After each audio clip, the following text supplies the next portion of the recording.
Students exam आ रहे हैं तो क्या आप फॉर्मूले भूल रहे हैं, कंसेप्ट याद नहीं रह रहे? तो ये वीडियो सिर्फ और सिर्फ आपके लिए है, जिसमें मैं एक बहुत इंपॉर्टेंट चैप्टर का रिवीजन कराने वाला हूं और वीडियो वन शॉट रहने वाला है। तो वीडियो को एंड तक जरूर देखिए। चैप्टर का नाम है मोशन इन प्लेन और इस वीडियो को देखने के बाद आपको इस चैप्टर से कोई भी दिक्कत नहीं रहने वाले, सारे पॉइंट आपको क्लियर होने वाले। तो विदाउट टाइम वेस्ट करते हुए अपना ये रिवीजन स्टार्ट करते हैं। तो मोशन इन प्लेन का पहला इंपॉर्टेंट टॉपिक है ग्राउंड टू ग्राउंड प्रोजेक्टाइल, और इस टॉपिक पे आप जानते हैं कि बॉडी का मोशन 2D रहने वाला है, मतलब दो एक्सिस में मोशन रहने वाला है, हॉरिजॉन्टल एक्सिस और वर्टिकल एक्सिस। तो दोनों एक्सिस के मोशन को एनालाइज करना स्टूडेंट बहुत जरूरी है। तो आइए देखते हैं। हॉरिजॉन्टल मोशन में देखिए आपको दिख रहा है कि initial velocity of x axis क्या रहेगा, u cos theta. Acceleration of x axis रहने वाला है 0 और एक्स एक्सिस की वेलोसिटी हमेशा क्या रहेगी, कांस्टेंट रहेगी, मतलब चेंज नहीं होने वाली है। और किसी भी टाइम पे आपसे एक्स एक्सिस का डिस्प्लेसमेंट अगर पूछे तो x is equal to use करना है ux इंटू में t। ux मतलब initial velocity of x axis और t रहने वाला है गिवन टाइम। अब बात करते हैं वर्टिकल मोशन पे। तो वर्टिकल मोशन में इनिशियल वेलोसिटी ऑफ एक्सिस रहेगा u sin theta. Acceleration of axis minus, ये माइनस डायरेक्शन शो कर रहा है यहाँ पे। एट एनी इंस्टेंट, किसी भी इंस्टेंट पे y एक्सिस की वेलोसिटी आपसे पूछ सकता है।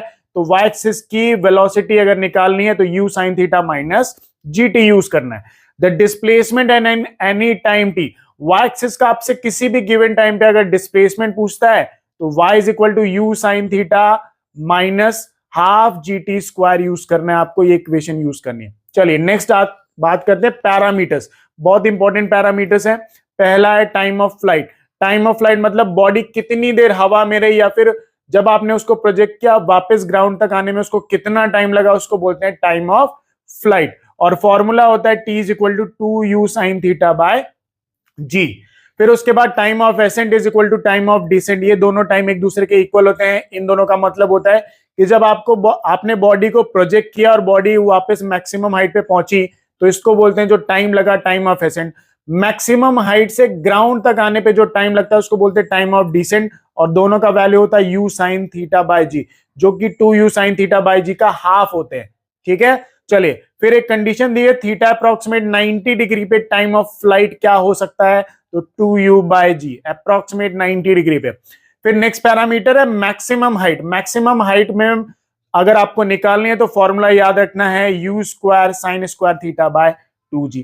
मैक्सिमम पॉसिबल हाइट की अगर प्रोजेक्टाइल में कंडीशन है तो वो कंडीशन है थीटा अप्रोक्सीमेट 90 डिग्री, और मैक्सिमम हाइट का फॉर्मूला होता है u square bye 2g।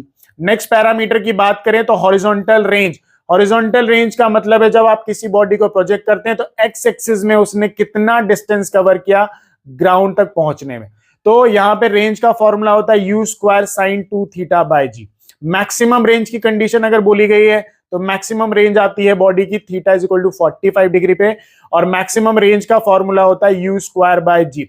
Instant velocity next parameter है। तो इसमें इंस्टेंट वेलोसिटी से आपका मैग्नीट्यूड पूछा जाता है कि कितना मैग्नीट्यूड होगा। तो मैग्नीट्यूड निकालने का फॉर्मूला ये under root u cos theta का whole square plus in bracket u sin theta minus gt का होल स्क्वायर। ये फॉर्मूला आप यूज करेंगे तो आपको इंस्टेंट वेलोसिटी का मैग्नीट्यूड मिलेगा। इसमें गिवन टाइम दिया रहता है कि इतने टाइम बाद आपको वेलोसिटी फाइंड करनी है। नेक्स्ट बात करते हैं स्पेशल केसेस। कुछ स्पेशल केसेस ध्यान रखने हैं। पहला है टाइम जब velocity of body initial velocity के परपेंडिकुलर हो जाए, मतलब एक ऐसा टाइम आपको बताना है जब बॉडी की वेलोसिटी इनिशियल वेलोसिटी के परपेंडिकुलर हो जाए। तो यहाँ पे तीन कंडीशन रहने वाली है। पहली कंडीशन है अगर angle of projection greater than 45 degree है तो टाइम रहने वाला है u by g sine theta. अगर theta is equal to 45 degree है तो टाइम रहने वाला है t is equal to under root 2 u by g. फिर अगर थर्ड कंडीशन देखें तो theta is less than 45 degree, मतलब अगर आपका एंगल ऑफ प्रोजेक्शन 45 डिग्री से कम है तो ये पॉसिबल नहीं है कि वेलोसिटीज एक दूसरे के परपेंडिकुलर हो जाए। नेक्स्ट स्पेशल केस देखते हैं। अगर दो बॉडीज अलग अलग एंगल से प्रोजेक्ट करते हैं हम और उनका टाइम ऑफ फ्लाइट सेम हो जाए तो क्या कंडीशन बन सकती है, उनका initial velocity of axis same रहेगा और उनकी जो दोनों की मैक्सिमम हाइट है वो दोनों की सेम रहेगी। ध्यान रखने वाला केस है ये। फिर बात करते हैं इक्वेशन ऑफ ट्रेजेक्टरी। ट्रेजेक्टरी का मतलब है जो प्रोजेक्टाइल में पाथ होता है उस पाथ को बोलते हैं ट्रेजेक्टरी, और वो होता है पैराबोलिक। पैराबोलिक की इक्वेशन ये होती है y is equal to a x plus b x square. इसी इक्वेशन का यूज करके हम एक फॉर्मूला डिराइव करते हैं जो इक्वेशन ऑफ ट्रेजेक्ट्री कहते हैं हम इसे, y is equal to x tan theta minus g x square by 2u square cos square theta. ठीक है, इसी इक्वेशन में टेन थीटा का मल्टीप्लाई टेन थीटा का डिवाइड करेंगे तो हमें एक नई इक्वेशन मिलती है जिसमें हमें रेंज का रिलेशन मिलता है y is equal to x tan theta in bracket 1 minus x by R. ध्यान रखना ये। फिर आता है नेक्स्ट टॉपिक इसी में, ग्राउंड टू ग्राउंड प्रोजेक्टाइल में comparison between two projectiles of same range. Same range के दो प्रोजेक्टाइल्स हैं तो इसकी क्या कंडीशन बन सकती है? पहला u स्पीड सेम रहना चाहिए इनिशियल। नेक्स्ट है कॉम्प्लीमेंट्री एंगल्स, मतलब थीटा एंड 90 माइनस थीटा, मतलब अगर एक बॉडी को आप 30 डिग्री एंगल से प्रोजेक्ट करें तो दूसरा 90 माइनस 30 मतलब 60 डिग्री होना चाहिए। कॉम्प्लीमेंट्री एंगल्स की कंडीशन रहनी चाहिए। ठीक है, फिर नेक्स्ट आगे इसी में रिलेशंस कुछ याद रखने कंपैरिजन में। अगर दोनों की हाइट का रेशियो करें तो वैल्यू आता है टेन स्क्वायर थीटा। अगर दोनों हाइट का रिलेशन रेंज के साथ देखा जाए तो range is equal to 4 under root h1s2, या फिर टाइम के साथ अगर रेंज का रिलेशन देखें तो हाफ जी T1 और T2 उनके टाइम ऑफ फ्लाइट है। फिर अगर दोनों हाइट का एडिशन करें तो u स्क्वायर बाय 2g मतलब r max bye 2, range maximum का हाफ आता है दोनों हाइट का एडिशन। ध्यान रखना है, दोनों के टाइम ऑफ फ्लाइट का अगर आप रेशियो करें तो वैल्यू टेन थीटा के इक्वल आता है। अगर दोनों टाइम T1 और ये T2 है, दोनों का मल्टीप्लीकेशन करें तो वैल्यू आता है 2r बाय जी। बहुत इंपॉर्टेंट वैल्यूज हैं, याद रख लीजिएगा, ध्यान रख लीजिएगा। फिर आते हैं कुछ important points about range. Range के लिए कुछ इंपॉर्टेंट पॉइंट्स ध्यान रखने हैं। पहला पॉइंट है angle between theta is equal to 0 degree to 45 degree. Range यहां पे क्या रहने वाली? इंक्रीज, मतलब जब किसी बॉडी को आप प्रोजेक्ट करते हैं तो theta is equal to 0 degree से 45 डिग्री तक रेंज इंक्रीज होने वाली है। और सेकंड पॉइंट पे 45 डिग्री टू 90 डिग्री पे रेंज क्या होने वाली है? डिक्रीज रहने वाली है। फिर आते हैं नेक्स्ट पॉइंट पे, relation between range and height कब की कंडीशन है? जब theta is equal to 45 degree हो। तो जो हाइट है वो रेंज मैक्सिमम की 4 होगी, क्योंकि theta is equal to 45 degree पे रेंज क्या रहती है? मैक्सिमम रहती है। तो मैक्सिमम हाइट का रिलेशन रेंज के साथ आर मैक्स बाय 4 और मैक्सिमम पॉसिबल हाइट का रिलेशन मैक्सिमम रेंज के साथ आर मैक्स बाय 2 रहने वाला है। ध्यान रखना है ये। फिर फोर्थ पॉइंट है height and range are equal to each other at theta is equal to 76 degree पे। At theta is equal to 76 degree पे रेंज और हाइट का वैल्यू सेम रहने वाला है, या फिर ये वैल्यू आपको ध्यान रखना है, ये मैक्सिमम पूछा जाता है। Theta is equal to tan inverse 4 है ना, tan इनवर्स 4 पे रेंज और हाइट का जो वैल्यू रहता है वो एक दूसरे के इक्वल हो जाता है। फिर बात करते हैं नेक्स्ट पॉइंट की, नेक्स्ट हेडिंग की, angle of elevation of maximum height. Maximum height से एंगल ऑफ एलिवेशन मतलब जिस पॉइंट से आप बॉडी को प्रोजेक्ट कर रहे हो और मैक्सिमम हाइट तक, ये यहां पे ये मैक्सिमम हाइट है और ये पॉइंट ऑफ प्रोजेक्शन है, इनके बीच में ये जो एंगल बन रहा है इसको बोलते हैं अल्फा। अल्फा मतलब एंगल ऑफ एलिवेशन, यही आपको पता करना है। तो tan alpha is equal to क्या होता है? tan theta by 2। थीटा मतलब angle of projection, not angle of elevation, वो अलग होता है। tan alpha is equal to perpendicular upon base भी होता है, तो अल्फा के सामने वाली साइड परपेंडिकुलर और बेस हो गया r बाय 2। तो tan alpha is equal to base perpendicular upon base, तो परपेंडिकुलर हो गई हाइट, बेस हो गया r बाय 2, 2 ऊपर गया तो वैल्यू बन गया tan alpha is equal to 2h by r। ठीक है, नेक्स्ट कुछ की पॉइंट्स आपको ध्यान रखने प्रोजेक्टाइल मोशन के केस में, बहुत इंपॉर्टेंट्स हैं, इनको छाप लीजिए दिमाग में। पहला पॉइंट है एवरेज वेलोसिटी ऑफ प्रोजेक्टाइल। ये कोई भी नहीं बताता, मैं आपको बता रहा हूं। एवरेज वेलोसिटी ऑफ पार्टिकल मतलब पूरे प्रोजेक्टाइल की एवरेज वेलोसिटी क्या होगी। कभी वेलोसिटी डिक्रीज हो रही है ऊपर जाते टाइम, कभी इंक्रीज हो रही है, तो एवरेज वेलोसिटी क्या रहने वाली है? तो यहां पे देखिए रेंज अपॉन क्या होगा? Time of flight. जब आप इसको सॉल्व करेंगे तो एवरेज वेलोसिटी का वैल्यू आएगा u cos थीटा। ठीक है, ध्यान रखिएगा ये। सेकंड पॉइंट है kinetic energy of projectile is minimum eight top height. Top height पे y एक्सिस की वेलोसिटी 0 हो जाती है, x एक्सिस की वेलोसिटी बचती है, तो काइनेटिक एनर्जी वहां पे मिनिमम रहती है। तो मिनिमम का फॉर्मूला यहां पे काइनेटिक एनर्जी का दिया गया है half m u cos theta का होल स्क्वायर। ठीक है, फिर उसके बाद थर्ड पॉइंट यहां पे देखें the magnitude of velocity of body at given height. किसी भी गिवन हाइट पे वेलोसिटी का अगर मैग्नीट्यूड निकालना है तो ये formula under root u square minus 2gh, ये ध्यान रखने वाला वैल्यू है। फिर फोर्थ पॉइंट है acceleration of body and velocity of body is perpendicular to each other at top height. At top height पे बॉडी का जो एक्सेलरेशन है, ग्रेविटी वो डाउन की तरफ लगता है और वेलोसिटी का टेंजेंट परपेंडिकुलर, मतलब टॉप हाइट पे बॉडी का एक्सेलरेशन और बॉडी की वेलोसिटी एक दूसरे के क्या हो जाएंगे, परपेंडिकुलर हो जाएंगे। ध्यान रखना है। यहां से ग्राउंड टू ग्राउंड प्रोजेक्टाइल होता है खत्म। अब बात करते हैं हॉरिजॉन्टल प्रोजेक्टाइल मोशन, ये भी बहुत इंपॉर्टेंट है।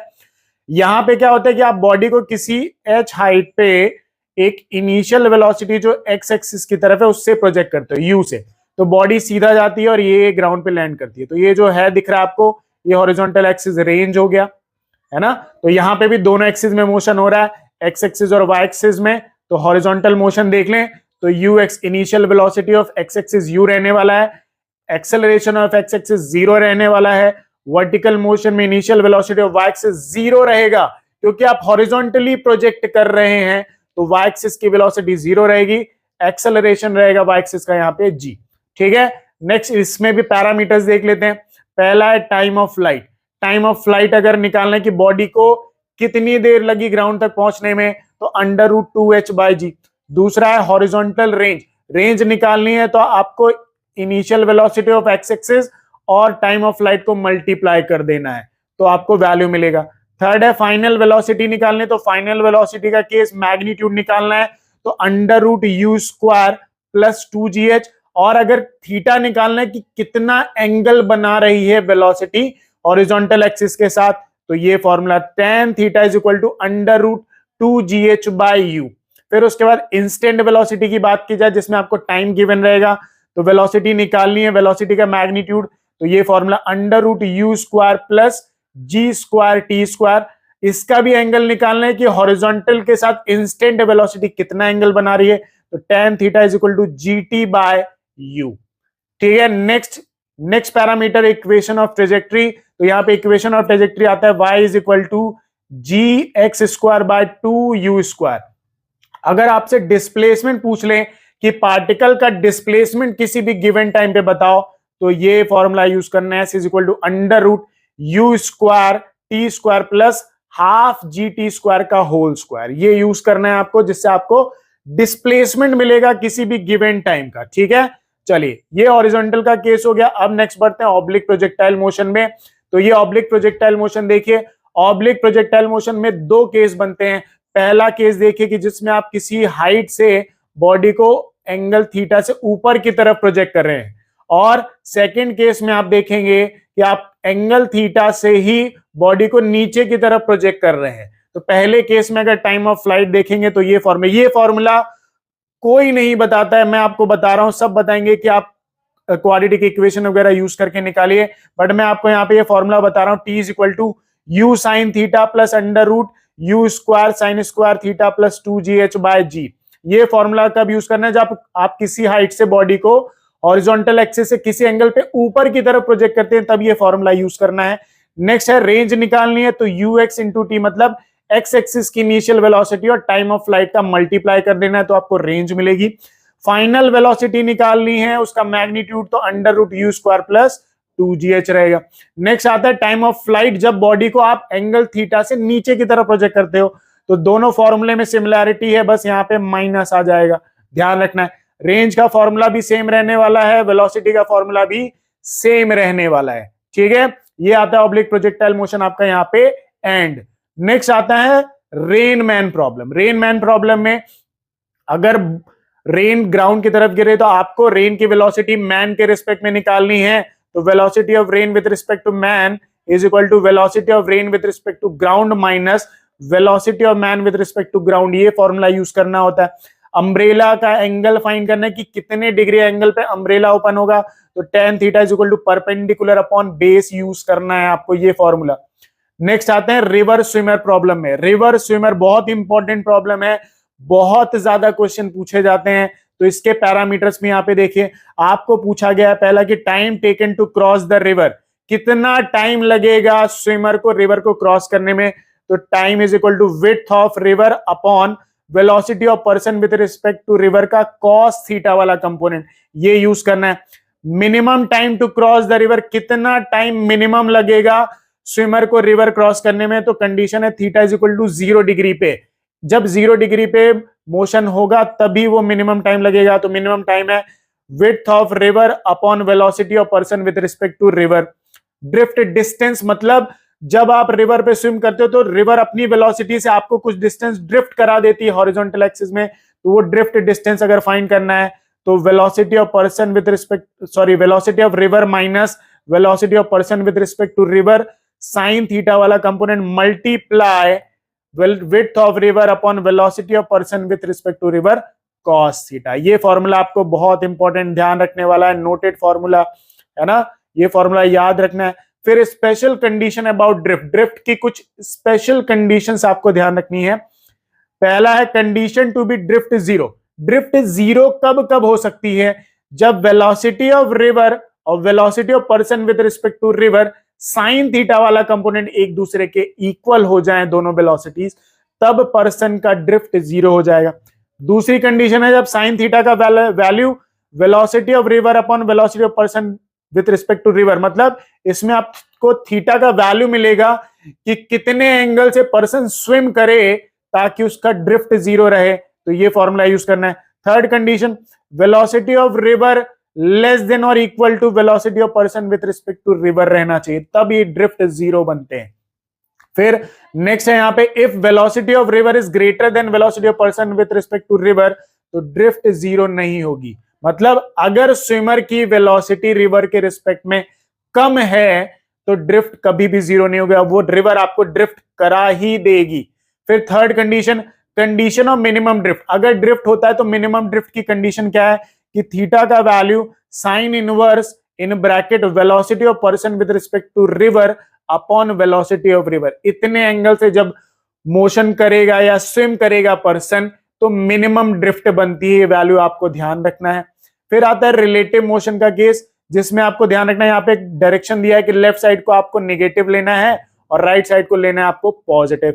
यहाँ पे अगर डिस्प्लेसमेंट निकालना है ए का बी के रिस्पेक्ट में, तो displacement of A with respect to ground minus displacement of B with respect to ground. Velocity of A with respect to B निकालना है तो velocity of A with respect to ground minus velocity of B with respect to ground use करना है।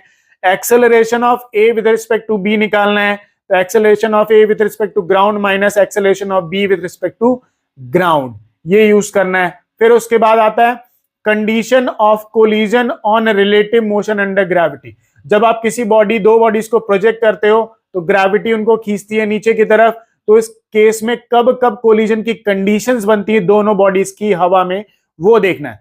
पहला condition है कि their combined relative displacement becomes zero, इनकी combined जो रिलेटिव डिस्प्लेसमेंट है वो जीरो होना चाहिए, है ना। डिस्प्लेसमेंट जब जीरो होगा तभी तो एक दूसरे से टकराएंगे, तो ये पहला। दूसरा, their relative velocity are equal to each other, their vertical velocities, जो उनकी वर्टिकल वेलोसिटीज है वाई एक्सिस की, वो एक दूसरे के इक्वल होनी चाहिए। जहां पे यहां पे दिया गया u a sine alpha is equal to u b sine beta, दोनों की वर्टिकल एक्सिस की वेलोसिटी सेम रहनी चाहिए, तब दोनों कोलाइड करेंगे। थर्ड कंडीशन है relative velocity of b must be opposite to relative position of B with respect to a, मतलब जो बी पर्सन की वेलोसिटी है वो रिलेटिव पोजीशन जो ए के रिस्पेक्ट में उसके अपोजिट होना चाहिए। तो ये 3 पॉइंट्स हो गए कंडीशन ऑफ कोलिजन के। फिर कुछ स्पेशल केसेस आपको ध्यान रखने, बहुत इंपॉर्टेंट है, रेड स्टार पे रखिएगा इनको ताकि आपके दिमाग में छप जाए। पहला केस है कितने टाइम बाद ए बॉडी बी बॉय की को पकड़ लेगी, है ना, हिंदी में थोड़ा सा कोई दिक्कत नहीं, कि यहाँ पे ए बॉडी है और ये बी बॉडी, ए बी दोनों ही एक ही टाइम पे चलते हैं और यहाँ पे आके मिलते हैं, तो कितने टाइम बाद ए वाली बॉडी बी वाली बॉडी को आके मीट करेगी, तो ये टाइम का फॉर्मूला है T is equal to under root a square, a इनके बीच का रिलेटिव सेपरेशन है v स्क्वायर, v ए का वैल्यू है माइनस v1 का स्क्वायर, b का वैल्यू, b की वेलोसिटी। तो ध्यान रखना है पाइथागोरस थ्योरम से ये वैल्यू आया है, अगर आप निकालना चाहे तो निकाल सकते हैं। फिर नेक्स्ट स्पेशल केस है कितने टाइम बाद ए और बी बॉय के बीच का रिलेटिव डिस्प्लेसमेंट जीरो हो जाएगा, तो यहाँ पे देखिए दो बॉडीज, दो बॉय ए और बी, दोनों को आप प्रोजेक्ट करते हैं, को अल्फा एंगल से और को बीटा एंगल से, तो कितने टाइम बाद इनका रिलेटिव डिस्प्लेसमेंट जीरो होगा? तो ये फॉर्मूला यूज करना है, time is equal to relative displacement x upon u A cos alpha plus u B cos beta, मतलब दोनों की एक्स एक्सिस की वेलोसिटी का एडिशन कर देना है, तो आपको टाइम मिलेगा कि कब उनका रिलेटिव डिस्प्लेसमेंट जीरो हो जाएगा। थर्ड है स्पेशल पॉइंट कि कितने टाइम बाद सभी बॉयज एक दूसरे से मीट करेंगे और कहां करेंगे?